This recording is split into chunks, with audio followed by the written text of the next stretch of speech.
Hello world, welcome to Rex Arthur TV. This is the Rex Arthur Show where we discuss the LGBTQ issues with an LGBTQ approach and an LGBTQ perspective and a humanistic approach in an LGBTQ plus planet. And today we are starting the new year with a new playlist called Rex Arthur's Book of the Week.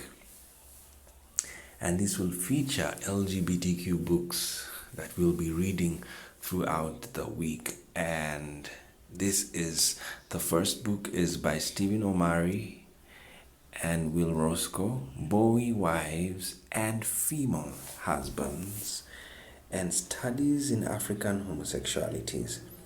So we're going to go through this book. We already are reading it, and it's a very nice book that is showing us the various forms of homosexuality in Africa and the fact that it is diverse and found in very many tribes in Africa. Now, most people do not understand. They think homosexuality is an African. It is not an African. It is very African. It's very universal, and it's found in every nation in the world.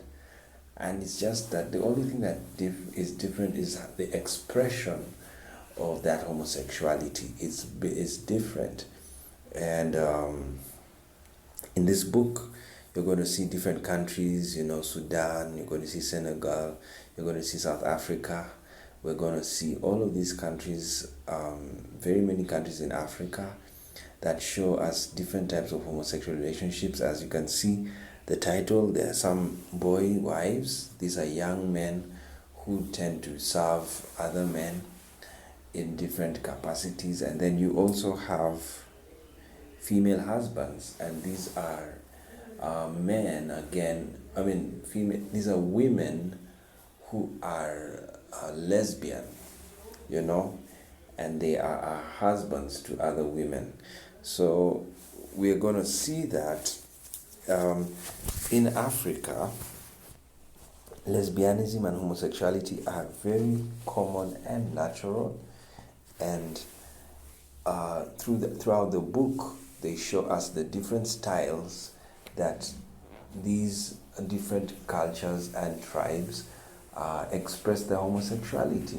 Some of them, there's a way you have sex. There's a mutual masturbation, and other ways it is. There's a Kabaka of Uganda, of the Buganda Kingdom, that also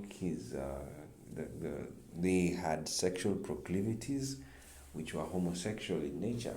So it was very natural, and it's just that the colonial powers that were fought very many natural expressions of sexuality that were found in Africa when they came. Reason being, they were imposing their system on the indigenous people, and their system was not a liberal system. It was very conservative.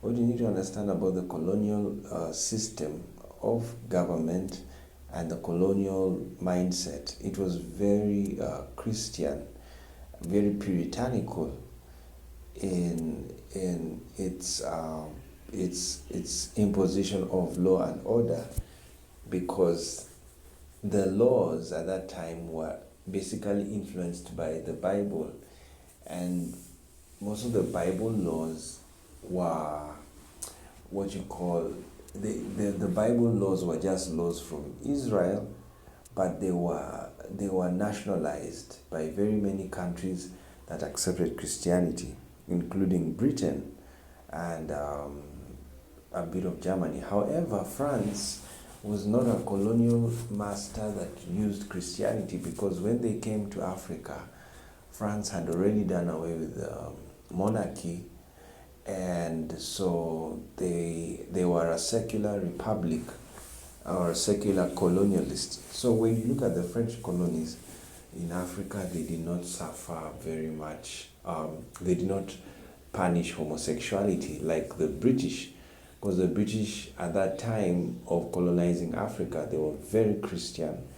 Of course, right now, the Britain has left Christianity for secularism because they also were fighting the Christian system that was suppressing homosexuality based on not based on facts.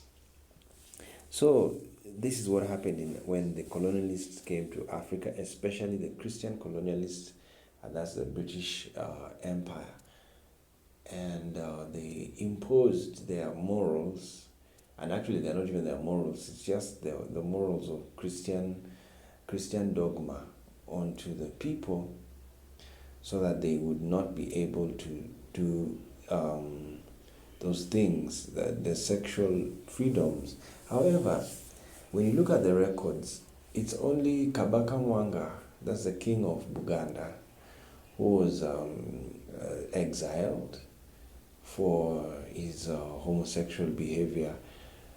But you don't really find records of the colonialists arresting the local homosexuals. The reason being, the problem of sex laws is that they are not easy to regulate or to follow.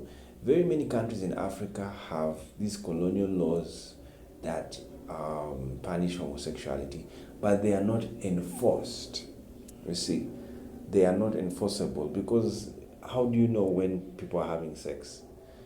If you try and find out when people are having sex, that's invasion of privacy, and which is a constitutional violation. And you can sue even the government if they violate your constitutional rights, and you will get redress, even compensation. So the government cannot waste time and to disturb people's privacy. That's why, and even the colonialists didn't manage to do that, because basically they are it's impossible to police people when it comes to sex. Sex is a very private matter. So being a private matter, if you try and interfere with it, you are violating someone's privacy. But nonetheless, it is a shame to have a law that is fighting a natural expression of lifestyle, because it puts people underground. The homosexuals are underground. You see, these boy wives and female husbands, they were in the open. It was not an issue. They didn't, in Africa, we never had laws, written laws, to order us to do something or not to do something.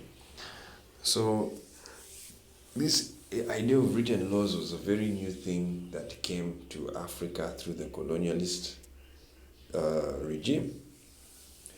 So that's the problem Africa is facing right now when it comes to the legal understanding and how to deal with laws that are fighting African cultures. So this is a very good book for us to understand homosexuality in the African context and the fact that it's diverse and very colorful. Okay, so guys, we'll be reading this book. That's all I have to say. This is the book of the week, and it is Boy Wives and Female Husbands.